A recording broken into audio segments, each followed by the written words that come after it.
My wife and I live in a different state to my family. However, we often travel back to my home state for special family occasions, birthdays and Christmas for example. My wife is a 22-year military veteran, and when she discharged it was medically. She has been diagnosed with PTSD, anxiety and depression, and has spent several stints in psychiatric hospital, one for 4 months. She was prescribed an assistance, service, dog who we have trained up under the supervision of a registered organization, and she, we'll call her Daisy, is formally qualified and papered. She goes pretty much wherever we go, including interstate flying in the cabin of the plane, with my wife in an ambulance to hospital, and also was interned with her at psychiatric units. My family are all aware of this and mostly supportive. However, the last time we visited for my niece's 21st birthday, I was questioned by both my sister and my niece about whether Daisy was accompanying my wife to the party, which I responded that she was, as my wife really struggles in loud crowded environments. There was about 80 people and loud music together in one room.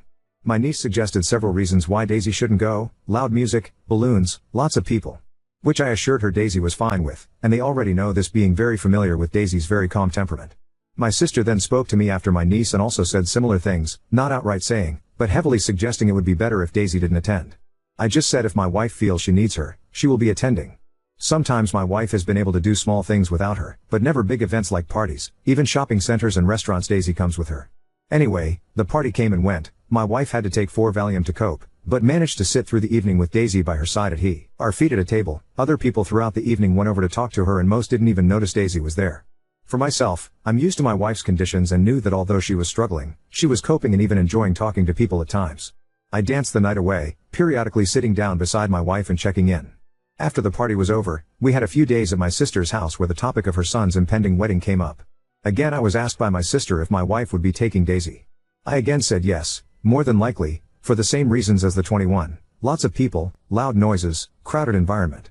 Again, it was inferred that the event wouldn't be suitable for Daisy. The tables were really crowded, lots of people, plus my sister suggested that if my wife didn't have Daisy she would be able to get up and dance. Before my wife had her breakdown, she was not a dancer, and now with her anxiety, there's no way she'd be comfortable out on a dance floor. I was so taken aback I didn't know how to respond. My wife heard my sister talking to me, and so she suggested she only go to the ceremony and skip the reception to avoid my sister getting stressed out about her dog. My sister snapped, they are at the same venue. Then softened it with, of course we want you to come. Both my wife and I felt very uncomfortable and kept reassuring my sister Daisy would be fine, as she has been taught to sit under my wife's chair out of the way. It felt like the concerns raised weren't genuine concerns but just a way to feel like Daisy was unwelcome. We flew back home not long after, and this is where I may be TA. We woke up the next morning and the first words out of my wife's mouth were maybe and should just stay home for the wedding and you go by yourself so I don't stress your sister out by taking Daisy. I felt so bad for her. It's taken such a long time for her to feel comfortable in going out in public, and Daisy has been instrumental in that, and now my family were making her feel like she wasn't welcome with her assistant's dog. I reassured her, but later in the day I rang my sister and told her what my wife had said, and that perhaps more care could be taken to make sure my wife wasn't left feeling that her conditions were not considered. I told her my wife had said perhaps she shouldn't go to avoid stressing her out, and my sister just said yes, and? To which I replied that she had been prescribed a dog for a reason, and without her dog my wife would likely not go anywhere, like she used to. My wife said well, she was better last time she was down, she didn't take her everywhere. I explained that mental health goes up and down. Last time she was doing a bit better, however she'd just been sick and was put on medication that messed with her regular meds, and so was only just coming out of that. Also, I reminded my sister the last time we didn't really go out apart from to a restaurant, to which Daisy also came. I just feel like I'm constantly trying to prove my wife's medical conditions. Even her PTSD has been questioned, as, my sister's words, she didn't go to Afghanistan. She even had her best friend question me about it. I'm tempted to tell them some of my wife's horror stories, but I just keep it general so they don't get secondhand trauma. My sister also said that she had to think about other people, and I said why? Does someone have a problem with Daisy attending? And she said her son, my nephew, and his future wife had spoken to her about it. I said well, I'll ring them then, which she hastily replied, no you can't, they spoke to me in confidence. I said I just don't understand what you're trying to achieve, and she said it's not just about you, I have to think of other people. I said well, you wouldn't be asking Nana if she was bring her wheelie walker, and she said actually Nana might be in a wheelchair so I'll have to put her at the end of the table, to which I snapped and said, yes, but you wouldn't tell her she's not allowed to bring her wheelchair. And she replied, I didn't say you couldn't bring Daisy. I said back that it was disingenuous to pretend that your questions aren't designed to make us feel like she shouldn't be coming. To which she replied that she couldn't handle this stress I was causing her, and she said goodbye and hung up. So Ada for calling my sister out on all her questions regarding my wife's assistant's dog? Am I too sensitive, like my sister said? Update 1. Firstly, a few clarifications. 1. I am a woman, it's a same-sex marriage so I'm not her husband but her wife. 2. Her Valium is only 2 milligrams, she took 4 that night which is 8 milligrams, which means she was nowhere near whacked out of mind like some suggested. She has 5 milligrams tablets as well but prefers to titrate the dose herself in 2 milligrams increments for precisely that reason. 3. Yes, I was up dancing the night away, and this does not make me a monster. We rarely go out, and when we do my wife loves seeing me enjoy myself and letting my hair down, as much of my life is in service to her and her conditions. She gets enjoyment from me having fun too. Plus the dance floor was like 3 meters from where she was sitting and I could see her watching me and smiling. 4. Please refrain from calling my sister nasty names. Yes, she is out of line here but she, and her kids, are my only immediate family and are very important to me. Going NC would hurt me as much as her. Anyway, for the update. I rang my nephew and asked him if he and his bride had a problem with Daisy accompanying my wife to their wedding as my sister was suggesting they did. I said that while my sister hadn't directly said Daisy couldn't go, it was being heavily implied that she wasn't welcome. My nephew seemed kind of confused initially and didn't really answer the question other than to say he hadn't really thought about it. I wondered then if he was being cagey, so I asked him for his total honesty and he said that when he spoke to his mom.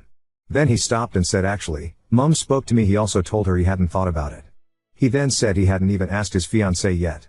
I told him my anxiety was really high over this and I just needed to know how he felt, and he said, I guess I just assumed Daisy would be going with your wife, as they're kind of a package deal. I got quite emotional hearing this, and he told me not to worry, that everything must have been blown out of proportion, and so long as my wife was okay. He's always been a really caring kid, which is why I had my suspicions that my sister wasn't being totally honest.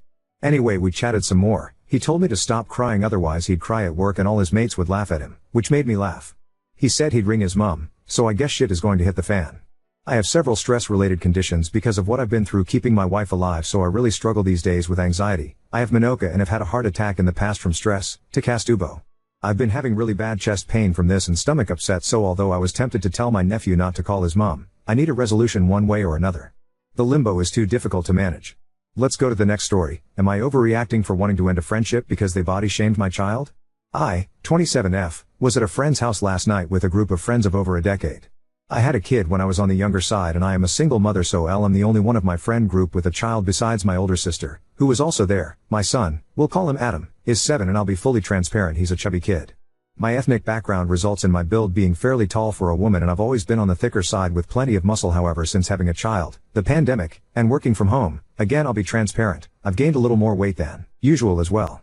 My son's biological father also has an ethnic background that is known for being thicker built. As a result, my son has had a larger build since birth even when he was skinnier. I hate referencing my son's body like this. He always had thick legs, arms, and always felt heavier than he looked. Now back to the story. Last night one of my closest friends out of this group sort of came out of nowhere with a comment saying, walking is very important, we should all get to walking more, especially Op and Adam. I sort of shot him a look because it felt out of nowhere. But I didn't say anything because honestly he's right, walking is good for you after all. He then continued and said, okay listen I'm gonna just say it, Adam is too big and you guys need to lose some weight ASAP. This completely took me back and I said immediately, you can't just say something like that. He half apologized while laughing and continued to talk about how he's not in sports and that I clearly don't motivate him to do anything, I guess because I'm also chubby. He was laughing hysterically and making fun of how my son looked and his body, and it just felt so horrible. He then went on to say that he would do better as a mentor for my son. Trying to curve the conversation in a positive way, I said, you know what, that would be helpful actually. I'm a single mom and it is difficult to always get him to sports or get out and going, and I would definitely like to work out more and get into shape.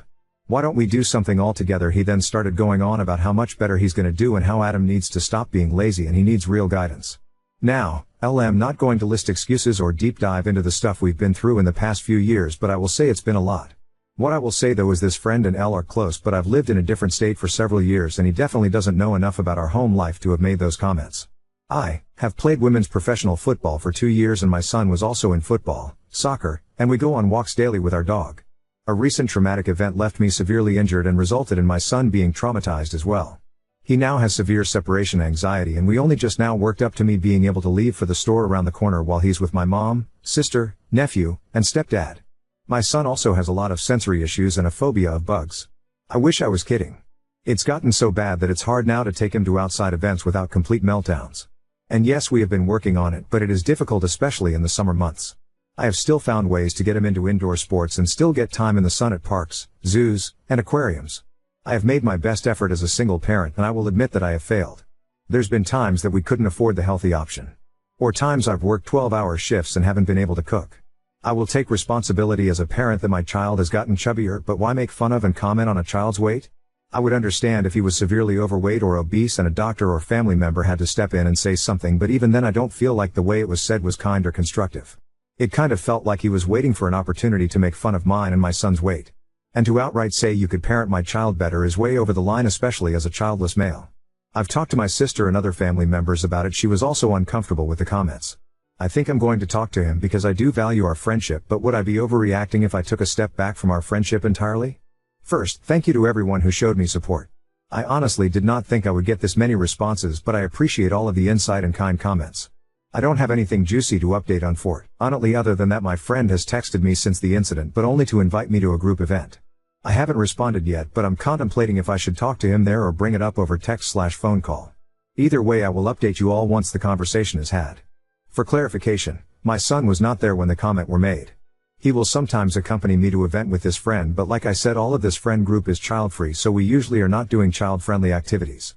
When we have done child-centered activities together, he has never brought up anything negative to Adam and has always said kind things. My son does regularly visit the doctor and his weight has never been brought up as an issue. He has never been recommended any diets or weight loss by any pediatrician because he's 7 and still growing.